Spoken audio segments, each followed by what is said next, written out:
अच्छी खबर में किंतु की गुंजाइश न रह जाए और बुरी खबर से परंतु सच्चाई ढूंढ कर लाए। ऐसी अच्छी और सच्ची खबरों के साथ आपके साथ मैं हूं नवजोत रंधावा। एक ऐसा शो जहां दिन की बड़ी खबर हम आपको आसान शब्दों में पॉइंट बाय पॉइंट समझाएंगे, यानी बड़ी खबर का सच्चा और अच्छा विश्लेषण। नवरात्र के चौथे दिन मां कुष्मांडा की पूजा का विधान। मां कुष्मांडा से मिलेगा निरोगी काया का आशीर्वाद। मौसम के बदले मिजाज में बारिश ने कराया ठंड का एहसास। जानिए कहां कहां गिरा 5 डिग्री तक पारा। और सेम सेक्स मैरिज पर सुप्रीम फैसला, समलैंगिक विवाह को कानूनी मान्यता नहीं। अच्छी और सच्ची खबरों की शुरुआत शारदीय नवरात्र के साथ करेंगे, जिसका आज तीसरा दिन है। आज देश भर के मंदिरों में, शक्ति पीठों में देवी दुर्गा के तीसरे स्वरूप मां चंद्रघंटा की पूजा अर्चना की गई। मां दुर्गा का ये रूप शांति और समृद्धि प्रदान करने वाला माना जाता है और ऐसी मान्यता है कि चंद्रघंटा देवी की पूजा करने से भक्तों में के तेज और प्रताप में बढ़ोतरी होती है। इतना ही नहीं, देवी का ये रूप आत्मविश्वास में भी बढ़ोतरी प्रदान करता है। लिहाजा नवरात्र के इस पावन मौके पर मां के इस स्वरूप की आराधना करने के लिए मंदिरों में आस्था का सैलाब उमड़ पड़ा। शारदीय नवरात्रि के तीसरे दिन मां चंद्रघंटा की उपासना।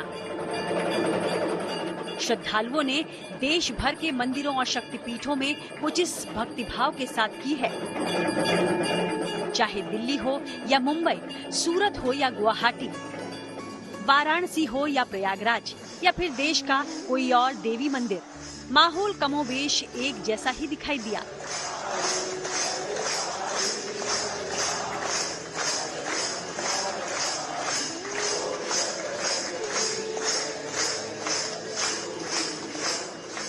शारदीय नवरात्रि के तीसरे दिन देवी दुर्गा के तीसरे स्वरूप मां चंद्रघंटा को मनाने और उनका आशीर्वाद पाने के लिए भक्त दूर दूर से मां के दर पर खींचे चले आए। मां पार्वती का रौद्र रूप है मां चंद्रघंटा। नवरात्र का ये तीसरा दिन मां चंद्रघंटा को ही समर्पित होता है। पौराणिक कथाओं के मुताबिक मां पार्वती ने राक्षसों से युद्ध करने के लिए रौद्र रूप धारण किया था ताकि इनसे मुक्ति मिल सके। माना जाता है कि माथे पर चंद्रमा को धारण करने वाली मां के इस रूप की पूजा करने से व्यक्ति हमेशा संकटों से बचा रहता है।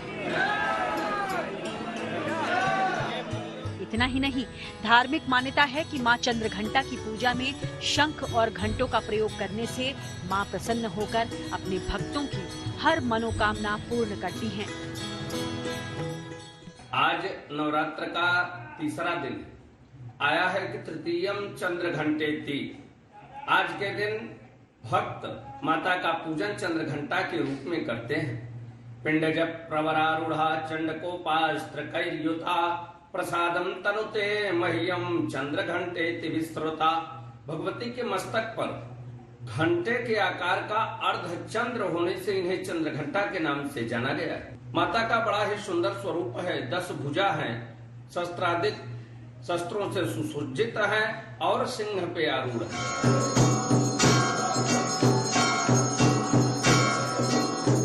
वैसे तो नवरात्रि हर दिन ही बहुत शुभकारी मानी गई है, मगर आज मां चंद्रघंटा के स्वरूप की पूजा आराधना का अपना ही अलग महत्व है। ये तस्वीरें वाराणसी के प्राचीन चंद्रघंटा मंदिर की हैं, जहां मां के विशेष श्रृंगार और मंगला आरती के बाद से दर्शन पूजन का सिलसिला शुरू हुआ तो मंदिर में भक्तों की लंबी लंबी कतार लग गई। कोई मां पर चढ़ाने के लिए लाल फूल लेकर आया तो कोई लाल चुनरी और नारियल लेकर पहुंचा। आज नवरात्र के तीसरे दिन भक्त बड़ी संख्या में आकर मां का दर्शन करते हैं। नारियल, प्रसाद, चुनरी इत्यादि माता को अर्पण करते हैं और उनकी जैसे भी मनोकामना रहती है भगवती चंद्रघंटा सभी मनोकामनाओं को पूर्ण करती है। मां की भक्ति में लीन श्रद्धालुओं का ऐसा ही जोश और उत्साह दिल्ली और मुंबई के मंदिरों में भी दिखाई दे रहा है। दिल्ली के प्राचीन झंडेवालान मंदिर में नवरात्रि के इस मौके पर रोजाना करीब 80,000 से 1 लाख श्रद्धालु मां की पूजा अर्चना के लिए पहुंच रहे हैं। वहीं मुंबई के मुंबा देवी मंदिर में भी भक्तों का सैलाब उमड़ रहा है। इन मंदिरों में हर रोज श्रद्धालुओं की उमड़ती भीड़ को देखते हुए मंदिर प्रशासन की तरफ से भी खास इंतजाम किए गए हैं ताकि किसी भी श्रद्धालु को दर्शन और पूजन में कोई परेशानी न हो। मैं इस वक्त मौजूद हूँ दिल्ली के प्रसिद्ध मंदिर चंडी माता। यहाँ आम दिनों में भी श्रद्धालुओं का हुजूम पहुँचता है। मंदिर प्रांगण हमेशा भक्तिमय रहता है, लेकिन अगर बात नवरात्रों की हो रही है तो यहाँ पर श्रद्धालुओं का हुजूम सुबह से ही देखने को मिल रहा है।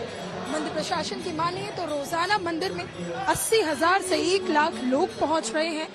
मंदिर को विशेष रूप से सजाया और संवारा गया है। ये पुष्प जो हैं बेहद खास हैं, क्योंकि कुछ पुष्प ऐसे भी हैं जो एयरलिफ्ट करके बाहर से मंगवाए गए हैं, वहीं कुछ पुष्प दिल्ली के भी हैं। डेकोरेशन की बात करें तो मंदिर को पूरा दुल्हन की तरह सजा दिया गया है। इसके साथ ही माता के दिन में 2 बार आरती की जा रही है। भंडारे की भी खास व्यवस्था की गई है। माता की भक्ति के लिए लोग सैकड़ों की और लाखों की संख्या में पहुंच रहे हैं।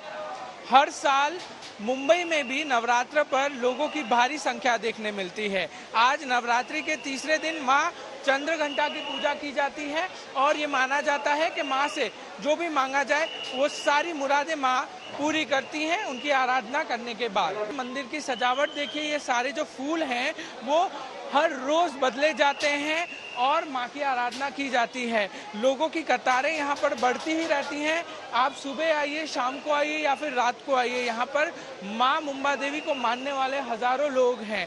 लोगों को सुरक्षित रखने के लिए मुंबई पुलिस और सिक्योरिटी की भी यहाँ पर तैनाती होती है, क्योंकि भीड़ यहाँ बहुत ज्यादा होती है। हिंदू धर्म में नवरात्रि का खास महत्व है, चाहे बात चैत्र नवरात्रि की हो या शारदीय नवरात्रि की। जग जननी देवी दुर्गा की उपासना का ये पर्व नवमी तक यूं ही चलता रहता है। वाराणसी से रोशन जायसवाल, दिल्ली से नीतू झा और मुंबई से पारस दामा के साथ bureau report, good news today.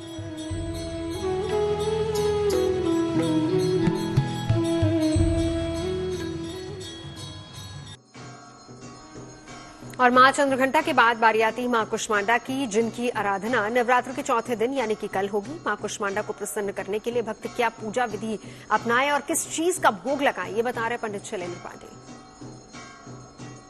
हरे वस्त्र धारण करके माता कुष्मांडा की पूजा करिएगा। पूजा के दौरान माता को हरी इलायची, हरी सौंफ, हरे फल और कुम्हड़ा अर्पित करिएगा। इसके बाद उनका मुख्य मंत्र है ओम कुष्मांडा दैव्ये नमः। इस मंत्र का जप करेंगे, या जो नवार्ण मंत्र है ओम ऐं ह्रीं क्लीं चामुंडाय विच्चे, इस मंत्र का जप करेंगे कम से कम 108 बार। अगर आप चाहें तो सिद्ध कुंजिका स्तोत्र का पाठ भी कर सकते हैं। माता कुष्मांडा की पूजा से प्रखर बुद्धि का वरदान मिलता है, ब्रेन बहुत अच्छा होता है, दिमाग बहुत बेहतर होता है, मानसिक और दिमागी बीमारियों से राहत मिलती है। देवी का हर दिन का अलग अलग भोग होता है, हर दिन का अलग अलग प्रसाद होता है। तो माता कुष्मांडा को कौन सा भोग विशेष रूप से लगाया जाएगा? माता कुष्मांडा को मालपुए का भोग लगाना सबसे ज्यादा बेहतर होगा। इसे स्वयं भी ग्रहण करें और दूसरों को भी दें। मन की अगर कोई समस्या है, अगर कोई मानसिक दिक्कत है, तो वो मन की समस्या, मानसिक समस्या दूर होती चली जाएगी। आस्था और भक्ति के बाद अब बात मौसम की कर लेते हैं, क्योंकि देश के पहाड़ी राज्य जम्मू कश्मीर, हिमाचल प्रदेश और उत्तराखंड में बीते कुछ दिनों से हो रही बर्फबारी और बारिश का असर अब नजर आने लगा है मैदानी इलाकों में। यूपी, पंजाब, हरियाणा, दिल्ली और राजस्थान के कई शहरों में भी बारिश और ओले गिरने से तापमान में गिरावट दर्ज की गई है। और अचानक मौसम में आए इस बदलाव के चलते पहाड़ी राज्यों के साथ साथ मैदानी राज्यों में भी लोगों को ठंड का एहसास हो रहा है।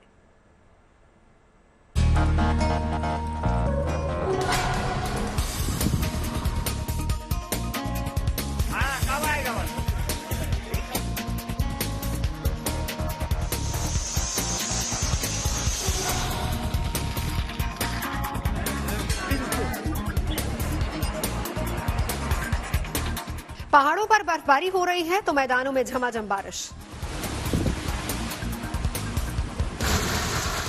और साथ में गिर रहे हैं ओले।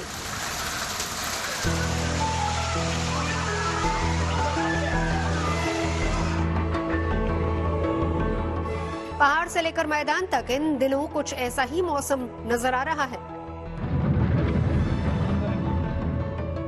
मौसम का ये बदला हुआ मिजाज किसी एक राज्य या फिर एक शहर का नहीं है, बल्कि तीनों पहाड़ी राज्यों जम्मू कश्मीर, हिमाचल प्रदेश और उत्तराखंड और उत्तर भारत के तमाम राज्यों में नजर आ रहा है।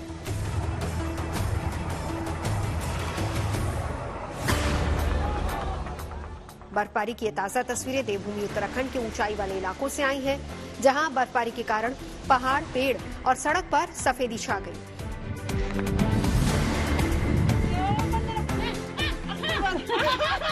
सैलानी और स्थानीय लोग सीजन की इस बर्फबारी का मजा ले रहे हैं।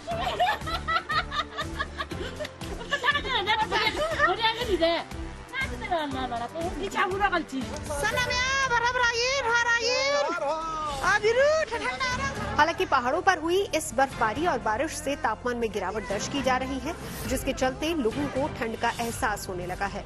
लिहाजा ठंड से बचने के लिए लोगों को अलाव का सहारा लेना पड़ रहा है। अपना अपना मजा देखिए, आग ग्राम सभा में आग जलाया जा रहा है।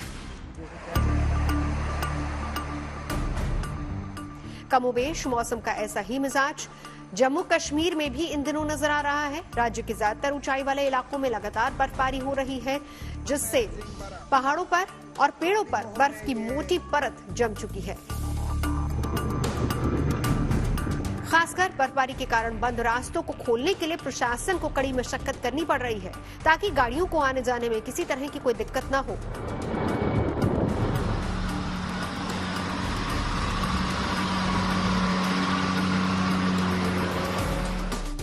वहीं इन राज्यों के मैदानी इलाकों में हुई बारिश के साथ ही सर्दियों का आगाज भी हो चुका है। जम्मू कश्मीर में ठंड ने यानी कि सर्दियों ने अपनी दस्तक दे दी है। दरअसल पिछले 2 दिनों से जम्मू कश्मीर के मैदानी इलाकों में भारी वर्षा हो रही है, वहीं पहाड़ी क्षेत्रों में हिमपात हुआ है, जिसके कारण तापमान में काफी ज्यादा गिरावट आई है और अब यहां पर ठंड आ चुकी है। इसके कारण अगर हम देखें तो लोगों ने अब गर्म कपड़े निकालना शुरू कर दिया है और अभी भी जम्मू कश्मीर के अधिकतर क्षेत्रों में वर्षा हो रही है और हिमपात भी हो रहा है। जहां तक जम्मू कश्मीर में यातायात की बात करें तो जम्मू श्रीनगर राष्ट्रीय राजमार्ग को बंद कर दिया गया है, क्योंकि रामबन जिले में कई स्थानों पर भूस्खलन हुआ है, क्योंकि भारी वर्षा हो रही है पिछले 2 दिनों से। इसके कारण वहां पर भूस्खलन हुआ है और यातायात जो है वो अब बंद कर दिया गया है। वहीं दूसरी तरफ अगर हम श्रीनगर करगिल राजमार्ग की बात करें तो वो भी बंद कर दिया गया है, क्योंकि सोनमर्ग के पास वहां पर हिमपात हुआ है और कई स्थानों पर भूस्खलन की भी खबरें आ रही हैं। अगर हम यहाँ जम्मू संभाग में देखें तो जो मुगल रोड है, जो कि जम्मू संभाग के राजौरी, पुंछ जिलों को दक्षिण कश्मीर से जोड़ता है, वहां पर भी काफी हिमपात हुआ है राजमार्ग पर और इसके कारण राजमार्ग को ट्रैफिक की आवाजाही के लिए बंद कर दिया गया है। पहाड़ों पर ठंड बढ़ी तो सुबह सुबह कामकाज के लिए निकलने वाले लोगों को गर्म कपड़ों का सहारा लेना पड़ा, ताकि सर्दी से वो खुद को बचा सके। बड़ी ज्यादा बारिश हो रही है, जिसके कारण अचानक से ठंड हो गई है, मौसम चेंज हो गया। सब लोग जैकेट वगैरह पहन रहे हैं, स्वेटर वगैरह पहन रहे हैं, तो उधमपुर में सर्दियों का आगाज हो चुका है। बारिश जो है वो शुरू हो गई है, लगातार 2 दिन से हो रही है। तो आप देख सकते हैं मैंने भी स्वेटर पहन लिया और सभी बच्चे स्कूल में जो है स्वेटर और जैकेट पहन के जा रहे हैं। सभी यहाँ पर जो है छाते लेके जा रहे हैं। मौसम विभाग का कहना है कि वेस्टर्न डिस्टर्बेंस के कारण मौसम का ये बदलाव पहाड़ों पर ही नहीं बल्कि मैदानी राज्यों जैसे उत्तर प्रदेश, हरियाणा, पंजाब, दिल्ली और राजस्थान में भी देखने को मिल रहा है। इन मैदानी राज्यों में कई शहरों में ओलों के साथ झमाझम बारिश की खबरें भी सामने आई हैं। ऊपर से तेज हवाओं के कारण दिन के तापमान में भी गिरावट दर्ज की जा रही है। जी, पिछले हम 1-2 दिन से देख रहे हैं कि जो वेस्टर्न डिस्टर्बेंस सिस्टम बना हुआ है, तो उसका इफेक्ट सारे पंजाब में ही देखने को मिल रहा है। तो पिछले 1-2 दिनों से सारे पंजाब में काफ़ी जगह पर जो लाइट टू मॉडरेट बारिश वो ऑब्जर्व की गई है। 17 को लाइट रेन कहीं कहीं एक्सपेक्टेड है और 18 से जो कंडीशन क्लियर होने की प्रेडिक्शन। WD सिस्टम जो बना हुआ है, जब सिस्टम बनता है तो डे टाइम टेम्परेचर थोड़ा डाउन आ जाता है, बट नाइट टाइम थोड़ा बढ़ जाता है। मौसम का बदला हुआ ये मिजाज बता रहा है कि पहाड़ों से लेकर मैदानी राज्यों तक सर्दियों की आहट हो चुकी है। जम्मू कश्मीर से सुनील जी भट्ट, उत्तराखंड से अंकित शर्मा के साथ bureau report, good news today. और अब बात समलैंगिक जोड़ों की तरफ से दी गई एक याचिका पर सुप्रीम कोर्ट के फैसले की। सर्वोच्च अदालत ने सेम सेक्स मैरिज यानी समलैंगिक शादी को कानूनी मान्यता देने से इनकार कर दिया है। सुप्रीम कोर्ट ने 2-3 के बहुमत से फैसला देते हुए कहा है कि समलैंगिक जोड़ों की शादी को कानूनी मान्यता देना संसद के अधिकार क्षेत्र में है। इसके अलावा समलैंगिकों को एडॉप्शन यानी कि बच्चा गोद लेने का भी हक नहीं है। शुरू में जब चीफ जस्टिस चंद्रचूड़ ने अपना फैसला पढ़ना शुरू किया था तो समलैंगिक कपल को उम्मीद जगी थी कि उन्हें बच्चे गोद लेने की इजाजत मिल सकती है, लेकिन सुप्रीम कोर्ट ने यह परमिशन भी नहीं दी। Chief justice DY Chandrachud, justice Hima Kohli, justice Sanjay Kishan Kaul, justice Ravindra Bhatt और जस्टिस पीएस नरसिम्हा की संविधान पीठ ने साफ कर दिया है कि अदालत स्पेशल मैरिज एक्ट में बदलाव नहीं कर सकती।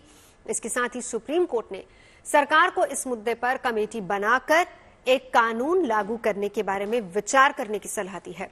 दरअसल सेम सेक्स मैरिज का समर्थन कर रहे याचिकाकर्ताओं ने सुप्रीम कोर्ट में एक याचिका दायर की थी, जिसमें साल 2018 में सुप्रीम कोर्ट की कॉन्स्टिट्यूशन बेंच की तरफ से समलैंगिकता को अपराध मानने वाली आईपीसी की धारा 377 के एक पार्ट को रद्द करने के फैसले का हवाला देते हुए समलैंगिक जोड़ों की शादी को स्पेशल मैरिज एक्ट के तहत रजिस्टर करने की मांग की थी, जिस पर आज सुप्रीम कोर्ट ने अपना फैसला सुनाया है। सुप्रीम कोर्ट के फैसले को विस्तार से समझा रहे मेरे से होगी संजय शर्मा। 4 जजमेंट जरूर आए हैं 5 जजों के संविधान पीठ में, लेकिन कुछ मुद्दों पर सहमति है। पहली सहमति यह है कि कानून बनाने का इस मामले में इनके समलैंगिकों के विवाह को कानूनी मान्यता देने का काम यानी इस बारे में कानून बनाने का काम सुप्रीम कोर्ट का नहीं है, वो विधायिका का है। लिहाजा विधायिका इस मामले में आगे फैसला करे। कमेटी बनाने पर 5 जज सहमत हैं, जिसमें यह कहा गया कि केंद्र सरकार ने कहा कि वो एक कमेटी बनाएगी। वो कमेटी इनकी समलैंगिकों के से संबंधित जो भी समस्याएं और परेशानियां हैं उनके बारे में अपनी सिफारिशें करेगी। तो वो कमेटी बनाने पर ये सारे सहमत हैं। गोद देने का अधिकार, बच्चा गोद लेने का अधिकार, इस पर भी ये भी चीफ जस्टिस और जस्टिस संजय किशन कौल ने इस मामले में सहमति जताई थी कि उनको अधिकार मिलना चाहिए। लेकिन बाकी के 3 जज, जिसमें जस्टिस एस रविंद्र भट्ट, हिमा कोहली और जस्टिस पीएस नरसिम्हा, उन लोगों ने ये जरूर कहा है कि इसमें भी बिना कानून के इस अधिकार का कोई मतलब नहीं है। यानी कुल मिलाकर याचिकाकर्ताओं को एक झटका जरूर लगा है। तो सेम सेक्स मैरिज को कानूनी मान्यता देने की याचिका पर सुप्रीम कोर्ट ने 11 मई को सुनवाई पूरी कर ली थी और फैसला सुरक्षित रख लिया था। आज सुप्रीम कोर्ट की 5 जजों की संविधान पीठ ने फैसला सुनाया। 18 समलैंगिक जोड़ों की तरफ से कोर्ट में याचिका दायर की गई थी। याचिका में विवाह की कानूनी और सोशल स्टेटस के साथ अपने रिलेशनशिप को मान्यता देने की मांग की थी। 2018 में समलैंगिकता को अपराध की श्रेणी से बाहर किया गया था। भारत में समलैंगिकता की लड़ाई लड़ने वाली दिनाज फाउंडेशन ट्रस्ट ने ही आईपीसी की धारा 377 को कानूनी चुनौती दी थी। ट्रस्ट की संस्थापक अंजलि गोपालन ने आज आए सुप्रीम कोर्ट के फैसले के बाद लड़ाई जारी रखने की बात कही है। नेचुरली बहुत डिसअपॉइंटमेंट तो है ही है, क्योंकि मैं सोच रही थी, मुझे नहीं लगा कि राइट टू मैरी होगा इतनी जल्दी, पर मुझे लगा कि सिविल राइट जरूर कहीं ना कहीं लोगों को मिलेगा। वो भी नहीं हुआ। शायद एक चीज़ जो हुई है, इन्होंने डिस्क्रिमिनेशन का जो डेफिनेशन है वो थोड़ा अच्छे से डिफाइन किया है, उसमें चेंज लाए हैं। पर नहीं तो बहुत ही डिसअपॉइंटमेंट है और रहेगा कम्युनिटी वालों के लिए भी बहुत डिसअपॉइंट। खबरें सच्ची होनी चाहिए, अच्छी खुद ब खुद लगती हैं। Navjot Randhawa signing off. आप सुनते रहिए गुड न्यूज और देखते रहिए गुड न्यूज टुडे।